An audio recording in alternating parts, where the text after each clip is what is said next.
In the yogic lore, it is estimated Shiva or Adiyogi existed as a person. He walked this land somewhere between 60 to 75,000 years ago.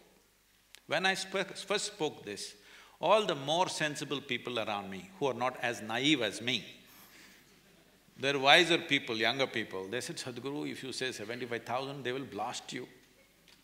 The only archaeological proof that is there that Adiyogi or Shiva existed is about 12,600 years. You should say 12,600 or 13,000 or 14,000. I said, okay, 15,000. But actually, in the yogic lore, there is a clear aspect of… they're talking about celestial arrangements.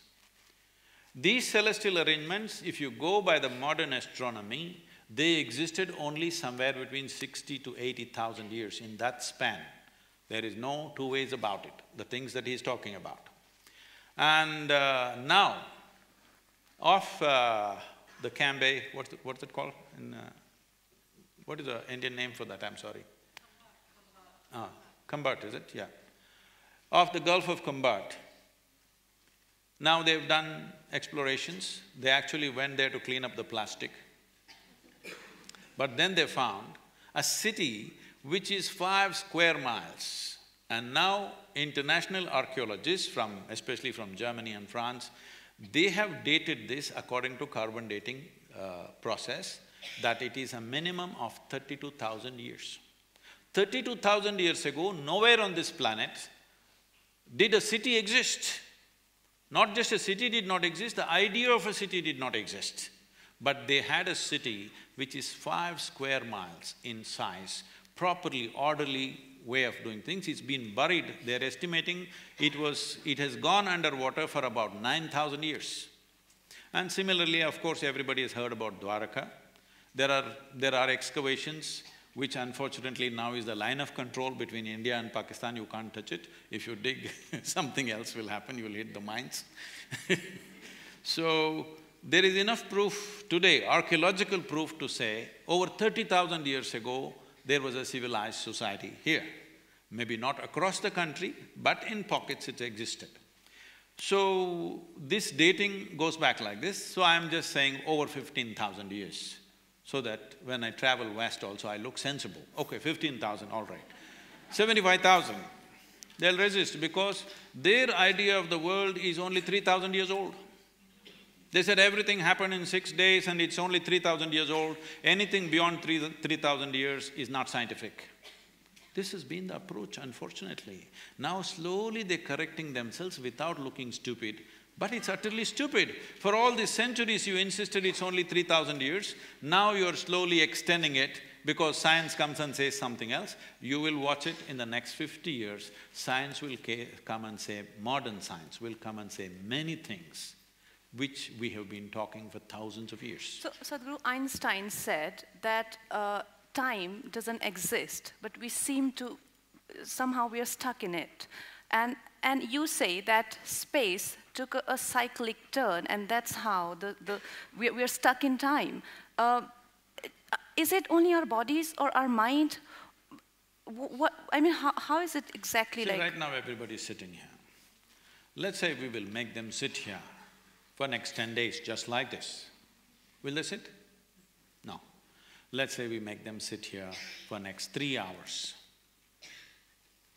Well, the body will keep time. If you forget also, suppose they're very interested in what we are saying and they forgot time mentally, the bladder will keep time.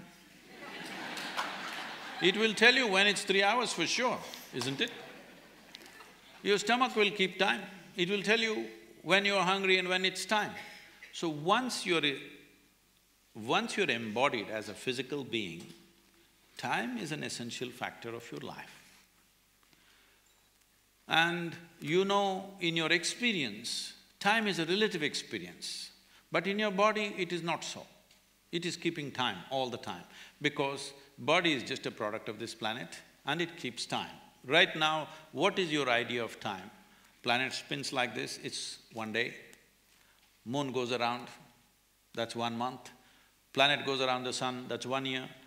all our ideas of time is only because of the cyclical movement of physical nature. This is the nature of physicality. Physicality is always happening in cyclical movements. Whether it's an atom or the cosmos, everything is in cyclical movements. Without this cyclical movement, there is no physical existence. This is what we refer to in the yogic culture as samsara. Samsara means something that is going in cyclical movement. That means it is traversing the same path again and again, but makes you believe it is new all the time. So if you have a very short memory, you will see every time it comes, you experience it as new and you're excited about it. But if you have a very long vision of things, then you see the same thing is happening. The moment you see the same thing is happening, you will want to change it, isn't it? It is from this context, the idea of mukti or liberation comes up, because you see that you're stuck in the cycles of samsara, so the same thing is going round. Why is this happening? Because of our identity with physical nature. Because we are so identified with the physical self that we are, now everything that we do also goes in cycles. Cycles means we are going round and round. You know, in English, the term, if I say you're going round and round, it means you're not getting anywhere. So, the word samsara has been misinterpreted and gone into use in variety of ways. For example, in Tamil, if you say samsara, it means wife. She keeps you going round and round. I don't know how that usage came, but today in Tamil language, if somebody says, my samsaram, you were supposed to understand it's his wife, not his cyclical nature. Okay, Sadhguru, now my question is that, do you think, like you said, in the scheme of thing and like in going round and round in this cosmos, somebody like me, I sometimes feel that the things that I want to do and the things that I feel for, is it pompous of us to think that we can do something for others, or maybe, you know, like the spirit of… If you want to do something for others, please be pompous as you want, please do something, because a lot needs to be done in this country. Okay. Okay, fine. Okay, so my almost second last question. That's good, isn't it? I'm telling you to be pompous. Okay, fine. I love being pompous anyway. So Sadhguru, I personally have read a lot of books about spirituality, and I've been following Swami Vivekananda from the age of 17, and I never really felt the need of a guru until I was faced with mortality. I lost a friend at the age of 25,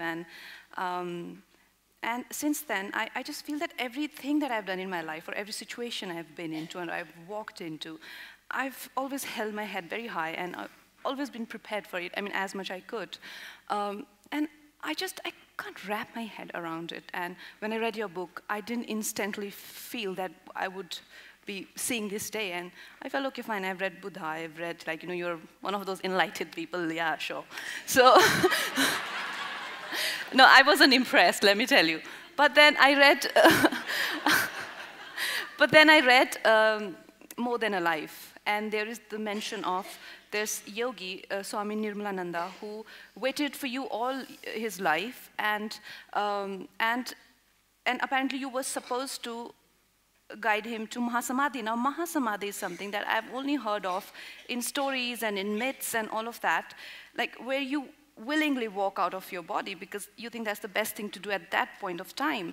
Now, that seems too fantastic. And I mean, looking at how our societies, that euthanasia has been being legal now, and the kind of resistance, like when your wife heard about the process, she showed extreme desire to adapt to that, and she acquired Mahasamadhi in the middle of like thousands of people. It's written elaborately in the book. And Nirmalananda was opposed by the government. You know, he was not allowed to be able to take Mahasamadhi. The liberals. Yeah, because apparently they were like, you can't take Mahasamadhi. And so, I mean, don't you think like we as people, we have stopped to discuss death, because shouldn't we be prepared for that day? And when I got to know that you can, I mean, since then I realized maybe you can help me someday. I'm not saying now, but someday. But when the time comes, don't you think I should be ready for it? I should be dressed like this and be like, hey, come, let's go. What do you mean come? Who has to come with you? Like whoever comes at that point of time. So… Why is it pushed under the carpet? Why don't we talk about depth? It's not under the carpet, it's just that… That's why I said, all of us, we may call ourselves Indian, but our minds largely have become Western because our education is like that. And you do one thing, in Mumbai you go and just look at people below their knees. You will see at least 45% of the people are wearing only blue denims, okay? I'm not against it. I lived in it at one time for almost 7 years, 8 years. I wore nothing else but blue denims. It was like a philosophy, not just a clothing. So today that number has increased in a big way. It's American workman's clothes. It's spread around the world. And because workmen wore clothes which were… because of work, it wore out, you know. Our pants would wear out riding motorcycles, it would wear out, we would put a leather patch and this and that. But now people are buying pants which are torn, all right? Paying more for the tear, you also… So, why I'm saying this is, because of this imposition is not small, it's taken a huge footprint in everybody's mind. In this culture, we talked about samadhi. It's a very commonly used word, but unfortunately people think samadhi means it's a gravestone. No, samadhi means sama and di. Sama means equanimous, di means buddhi. If your buddhi or your intellect becomes equanimous, when we say equanimity, we need to understand this. The reason why you're using your intellect so extensively is because you've been trained to discriminate between this and this, between everything and everything. And we create… intellect is the thing which creates division between everything. For us to function physically in this world, I must know here which is me and which is you. I must know here what is a chair and what is a floor. Otherwise I won't know how to operate. So for practical purposes life, essentially for our survival, intellect is of paramount importance, no question about that. But this discriminatory dimension, if I ask you, I will leave her alone, okay? I will ask you, suppose there is a choice between having a sharp intellect and a dull or blunt intellect. What is your choice? You must choose, I'm going to bless you right now. Sharp. So essentially, intellect is a cutting instrument. It's a knife. The sharper it is, the better it is. It cuts everything. Why is cutting important? See, what is the nature of science that we learn today? If you went to a biology class, for sure, if you did not cut a frog or a cockroach, at least a flower you opened up. If you open up this flower, you will understand so many things about the structure of the flower, how it functions, everything, but you will not experience the flower because by the time you're done with it, it's finished. So if I want to know you, I think I must dissect you. I've come with my scalpel. You think by dissecting you, I will know you? By including you, I will know you. By embracing you, I may know you. But by dissecting you, I will not know you, isn't it? So the only instrument you have is a knife, and with that you try to do everything. I must tell you this. That was a time when I crisscrossed India on my motorcycle. It seems… where is Boman Irani, is he here? They're bringing back Java once again into the country, I believe. Well, I rode probably the SD motorcycles like nobody. I was doing around 55 to 60,000 kilometers every calendar year, just riding across the country without purpose. So at that time, I don't know whether I was in Madhya Pradesh or I was in UP. The whole night I've been riding. Early morning, I come to a place and I want to have some tea and rest for some time. Then, I always fix my motorcycle on the street by myself. But I thought I saw a garage. It was named, handwritten, Mubarak Mechanical Works. I looked at Mubarak Mechanical Works and whole night I've been riding, I didn't want to dirty my hands now. It was a simple thing, I had to just tighten the chain, just take off one link and tighten the chain, that's all I had to do. I thought this guy can do it. So this young, very enthusiastic mechanic came out. And I said, why don't you just take off one link and tighten my motorcycle chain. Then he came out. Then I saw the only two tools that he had in his hand was a chisel and a hammer. Then I said, wait. Then I walked into his little shack of a mechanic shop and looked inside. There was no other tools, only one hammer and one chisel. With this he does everything. Once he works on your machine, nobody else can work on it anymore, it's finished. I said, okay, Mubarak, you don't touch my motorcycle like this. So right now, a whole humanity has become like this. The only instrument they have is a knife. With this knife they cut, it's an efficient tool for cutting. Now you want to stitch your clothes, you stitch with a knife. This is what has happened to the denims. If you do everything with a knife, everything will be in tatters and it's horrible, isn't it? That's all that's happening to us. We are trying to handle everything with one dimension of intelligence that we call as intellect. There are other dimensions of intelligence within us which is completely unexplored.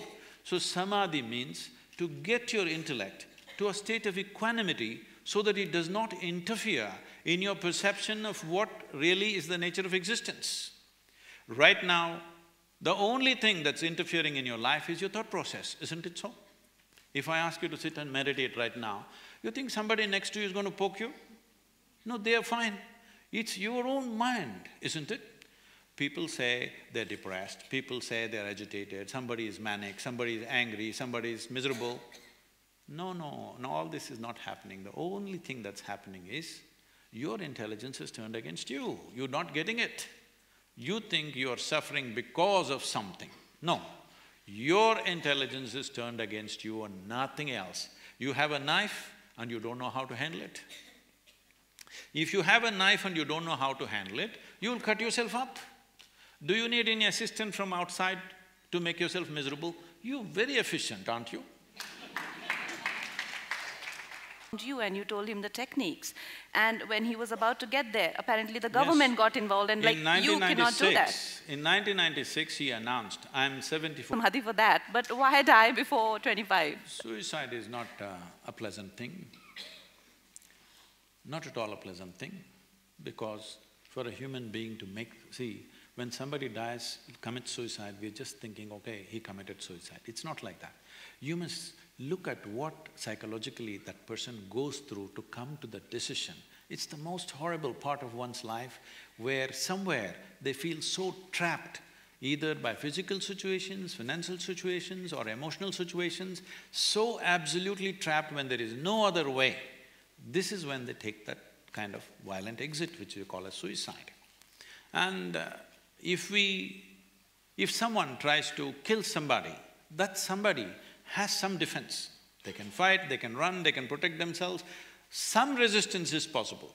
But when you start hurting this one, this is the most helpless life. And it is the worst kind of torture that you can do is to torture this one, because this is an absolutely helpless life with yourself, isn't it? Somebody else has some defenses. So suicide need not be seen in terms of statistics, 1 hour they're dying. Even if one person commits suicide, it's a human concern. It must be a concern for the whole humanity. Why is this happening?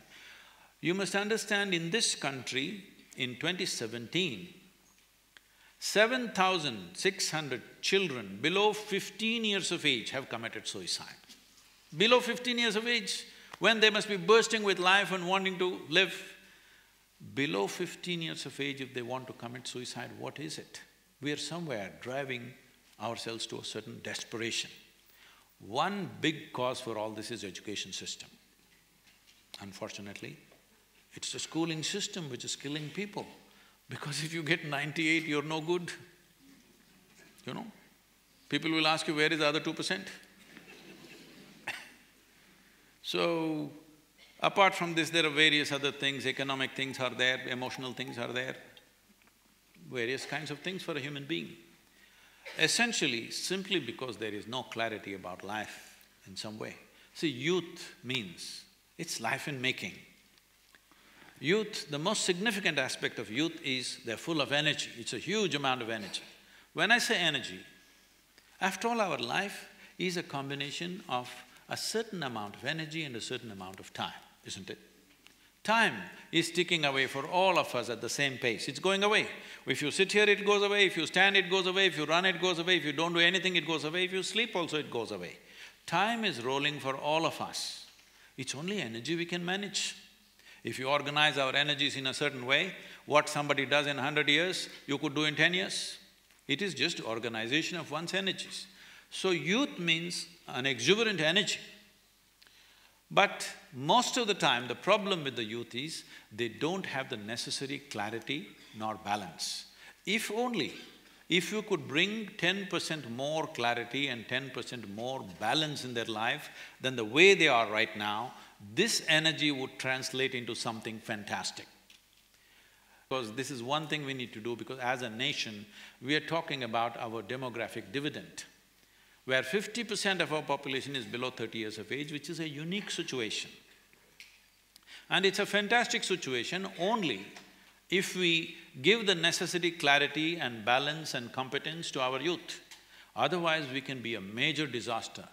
Such a large youthful population, without necessary clarity, without competence, without balance, they could be the biggest disaster on the planet. But if we organize this well, we could be the greatest miracle in the world.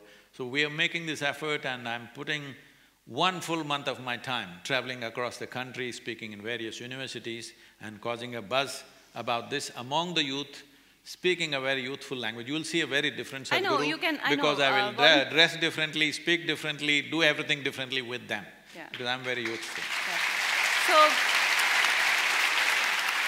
So my message to all the youth who are going to participate in this, you can ask Sadhguru all kind of questions, about monthly cycles, about sex, drugs, all the scandalous questions They know all those things. No, they don't.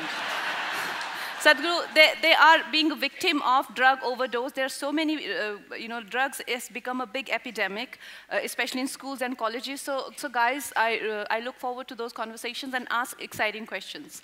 Okay, this is being pitched as Youth and Truth, Unplug with Sadhguru. Ask whatever you want. Ask whatever you want. Nothing is a taboo. Yeah. So how much time do we have for questions? Please.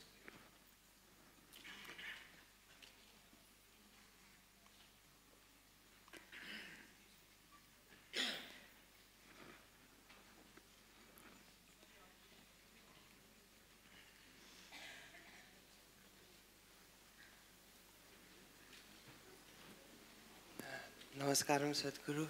I would like to bow down with all my knowledge and all my ignorance. If you can hold the microphone, yeah. Okay.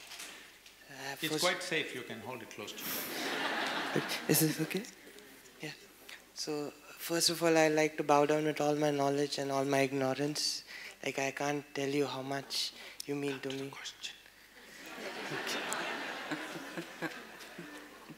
So my question is very simple. Whenever I go to watch a movie, I'm given a place and I can see the screen in front of me, hear the voice coming from somewhere, and I can understand where I am. But when it comes to my life, I don't know where I see things, where I hear things. Every night when I go off to sleep, I don't know where I vanish, where I come back from. Something within me is seeing me pass by all that experiences that I have in my life. I've been seeing it. But I can't figure out where I am. No, she's definitely not asking me. I have the same question in my life.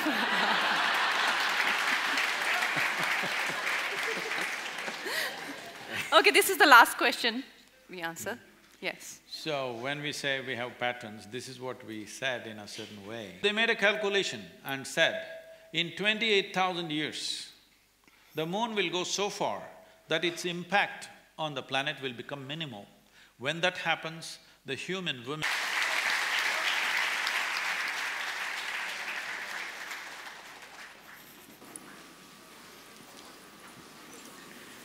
Thank you, Sadhguru. Thank you, Kangana. I think it was a session that was as engaging as we all thought it would be. And on behalf of Isha, we'd like to offer a small token of gratitude to Kangana. Neha?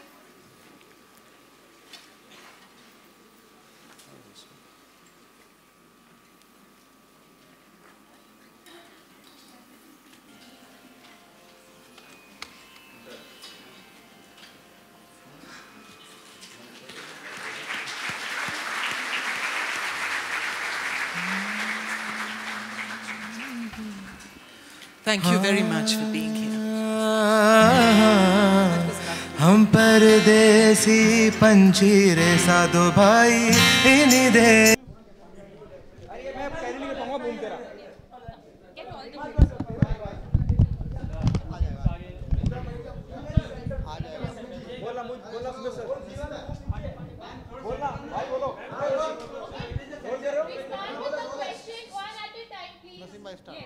Okay, Kangana, really good to see you. जब भी आप करती हैं सब कुछ कमाल करती हैं जो आपने किया, that is काबिल तारीफ है जो आपने किया, जितनी बेबाकी से आपने सुना, लेकिन मैं पूरा थ्रोट बैठा था और आप पे ध्यान था, बहुत बेबाकी से आपने सब कुछ पूछा।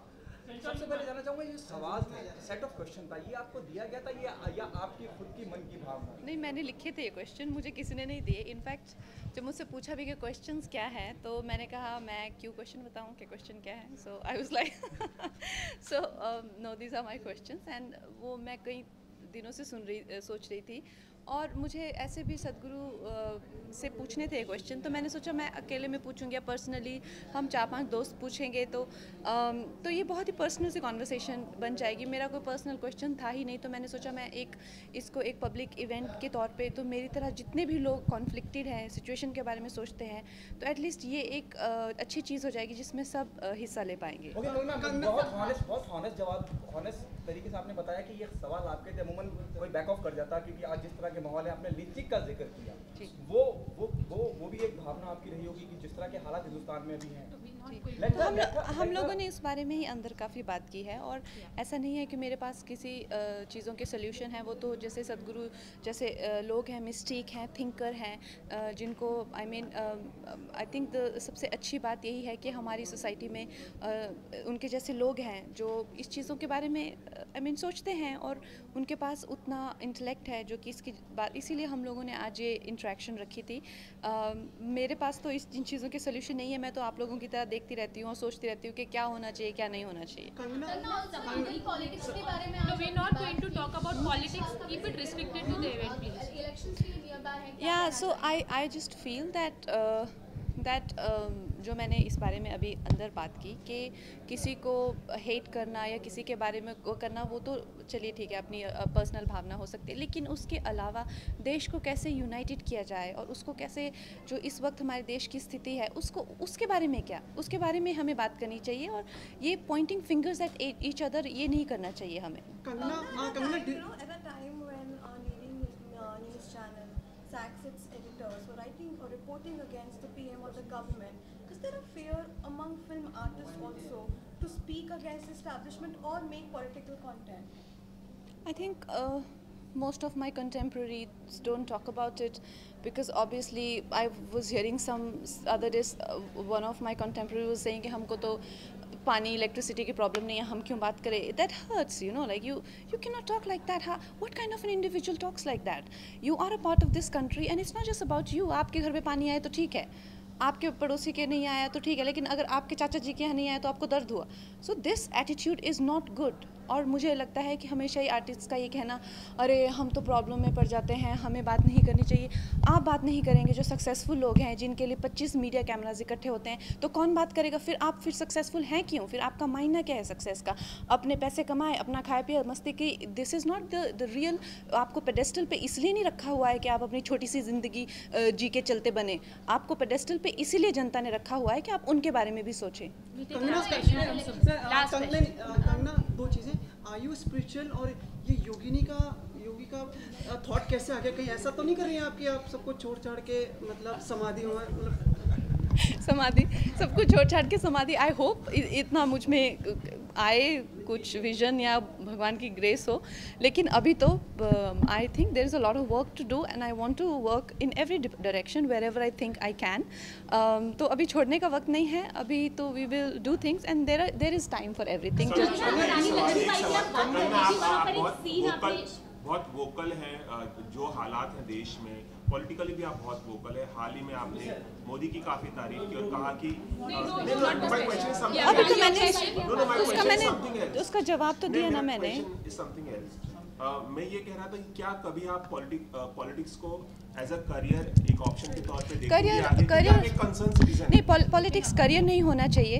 मुझे लगता है जब भी कोई इंसान, अगर मेरे जैसे इंसान को पॉलिटिक्स में जाना चाहिए तो उनको पहले तो वैराग्य हासिल करना चाहिए कि जब भी आपको जनता की सेवा करनी है तो obviously if I have a family, I have children, I have to give everything up and then only I should be able to serve the country. I think that should be the intention. Career, politics में career मैं इतनी successful हूँ, अभी मेरा ये career है, मेरे को और कहीं करियर नहीं बनाना है। But yes, if I want to serve my land, then the only option I see for myself is that I can't do it as where I have some vested interest in some other department, you know, because वो conflicting हो जाता है। तो I think जो भी लोग करना चाहते हैं करना चाहिए, मगर उनको किसी तरह से जो है वैराग्य हासिल करना चाहिए। ये पूछेंगे उसके बाद मैं पूछूंगा last.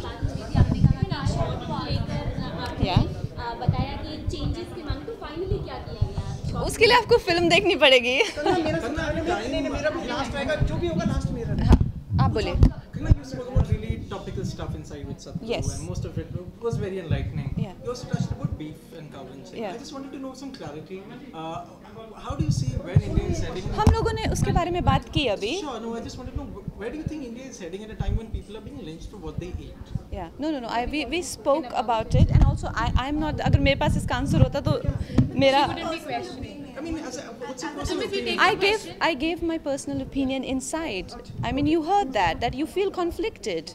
You know, you want to save the animals, but when the lynching happens, you feel heartbroken. What is going on? You feel this is wrong. You know, so I spoke about it. जैसे refugee और उसकी बात की गई जी, आपको लगता है कि जैसे और भी उन्होंने कहा कि मिला लेना चाहिए, आपको लगता है with mister Imran Khan coming up in the neighbouring country, do you think the things will improve?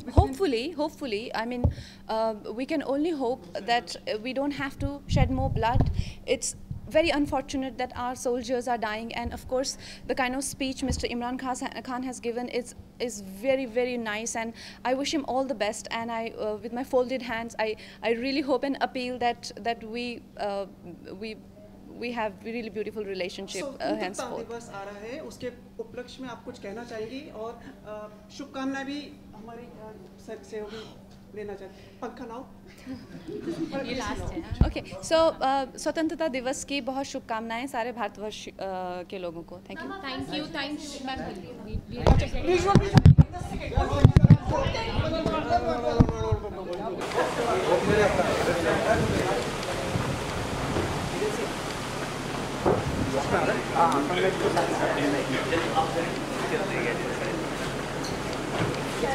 Ma'am sir साथ में कंगना जी साथ में बस आगे मत जा कंगना जी राइट से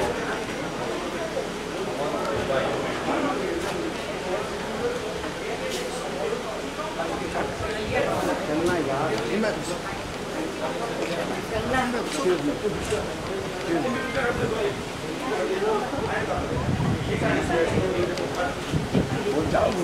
रुकना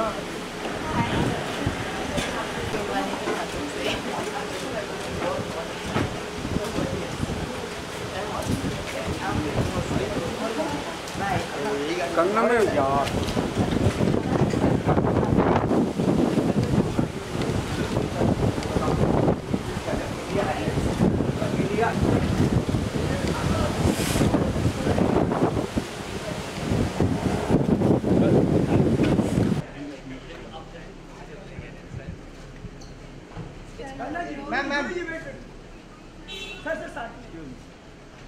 कंगना जी साथ में बस आगे मत जा कंगना जी राइट से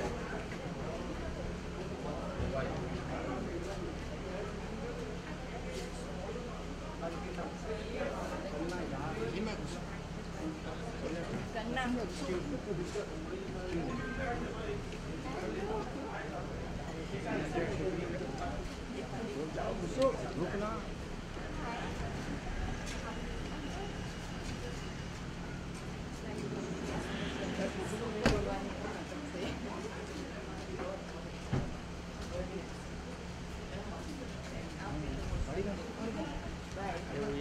अरे यार